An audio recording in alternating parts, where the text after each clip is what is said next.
Manfaat fenomena gempa bumi bagi kehidupan manusia. Menjaga keseimbangan alam. Memperbarui kandungan nutrisi di permukaan bumi. Mengawasi aktivitas gunung berapi. Sebagai informasi pengembangan ilmu pengetahuan dan informasi untuk mempelajari struktur bumi. Gempa bumi membuat mineral dan batu mulia naik ke permukaan sehingga lebih mudah ditambang.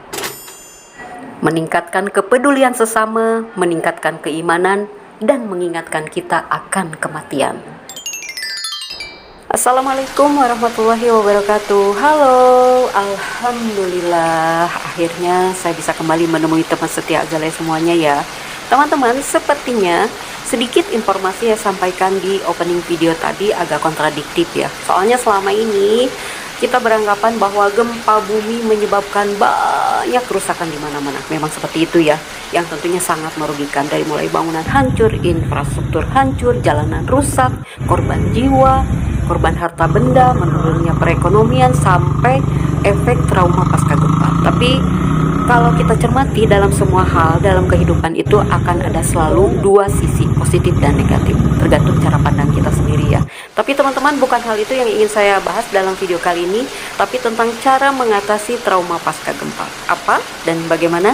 Simak informasinya ya. Tapi sebelumnya jangan lupa berikan like-nya, komentar sesuai tema, dan juga subscribe. Terima kasih.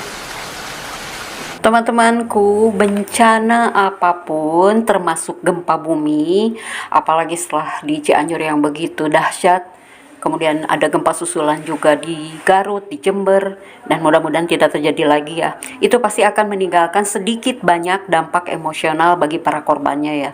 Teman-teman, setelah bencana alam itu biasanya orang merasa agak sedikit linglung, bingung, heran, sedih, cemas juga, gugup juga, murung, dan lain-lain. Teman-teman, korban bencana mungkin sebagian akan terus terngiang-ngiang, merasa terbayang-bayang sama peristiwa saat itu terjadi, saat guncangannya, saat berlari, saat melihat peristiwa-peristiwa traumatis dan lain-lain. Teman-teman, mungkin itu akan menyebabkan sulit konsentrasi, pola tidur juga terganggu, pola makan terganggu, nafsu makan juga berkurang. Udah jelas ya, kurang tidur ya. Dan beruntungnya teman-teman, biasanya orang-orang itu akan mampu bangkit kembali dari peristiwa traumatis. Teman-temanku, trauma adalah proses emosional tubuh terhadap peristiwa menakutkan, mengerikan, seperti kecelakaan, bencana alam, termasuk gempa bumi ya. Dan secara umum, trauma itu terbagi menjadi 3, trauma akut, trauma kronis, dan trauma kompleks. Beberapa kondisi yang berpotensi menjadi peristiwa traumatis seperti bencana alam, menjadi korban kriminal, kehilangan orang yang dicintai, kehilangan harta benda, semuanya akan menimbulkan peristiwa traumatis. Dan trauma mungkin juga bisa berbeda-beda pada setiap orang, pada setiap individu. Teman-teman, semua tergantung pada jenis trauma yang dialami. Teman-teman pernah mengalami trauma? Biasanya memang itu membutuhkan waktu untuk benar-benar lepas dari bayang-bayang traumatis ya. Cara mengatasinya, kalau pengalaman pribadi saya sih, udah jelas lah ya, berusaha melupakan dengan berbagai macam cara. Tapi yang penting, yang pertama sih, berusaha menyesuaikan diri dengan kondisi pasca gempa bumi.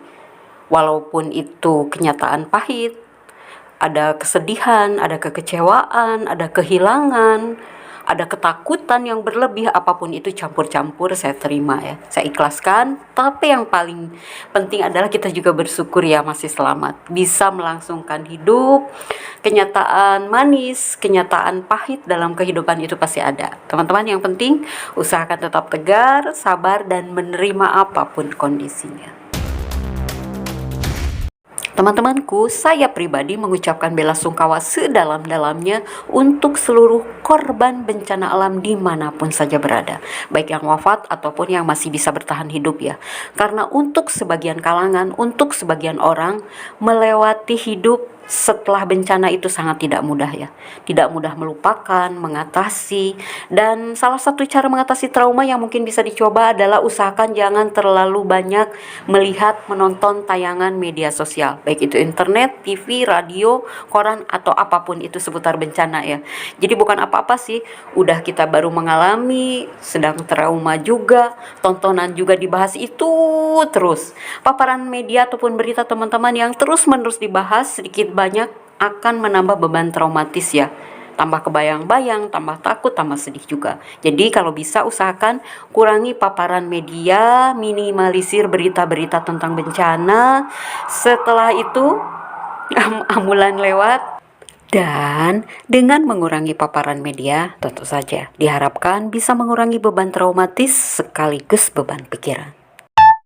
Teman setia Azalia, cara berikutnya yang bisa dicoba untuk mengatasi trauma pasca gempa adalah coba luapkan emosi dan kepanikan.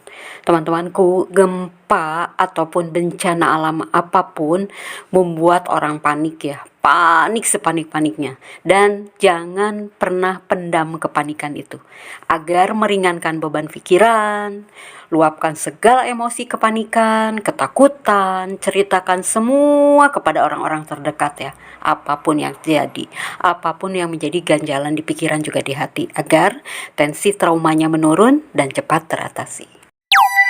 Teman setia Azalia, pengalaman trauma akibat bencana alam itu butuh lebih dari sekedar melupakan. Untuk itu, sebaiknya tetap terhubung dengan keluarga, teman, sahabat untuk saling memberikan dukungan moral maupun material. Dukungan itu penting dengan bercerita, berbagi pengalaman, persamaan nasib, sepenanggungan agar trauma pasca bencana itu berangsur pulih untuk bisa kembali melanjutkan hidup normal.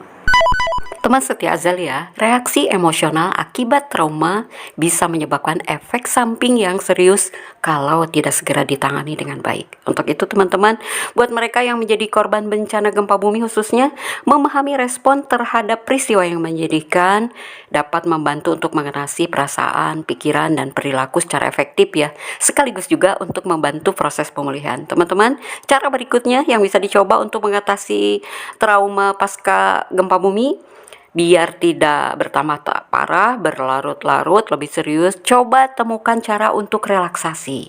Relaksasi, menenangkan diri. Pertama, sudah jelaslah banyak-banyak berdoa, beribadah, lebih mendekatkan diri pada Sang Pencipta. Setelah itu, bisa dicoba juga meditasi, latihan pernafasan, aktivitas sosial yang menyenangkan, mendengarkan musik, why not ya? Kalau itu menyenangkan, apapun itu teman-teman. Yang penting, temukan aktivitas menyenangkan agar trauma cepat teratasi. Teman-temanku, polemik akibat bencana alam hanya diakhiri dengan ikhlas bahwa Yang Maha Kuasa telah memberikan jalan hidup yang terbaik untuk umatnya. Berpikir bahwa bencana adalah ujian untuk setiap manusia yang harus dilalui dengan penuh kesabaran dan keikhlasan. Tetap sehat, semangat, dan jangan lupa bahagia. Assalamualaikum warahmatullahi wabarakatuh.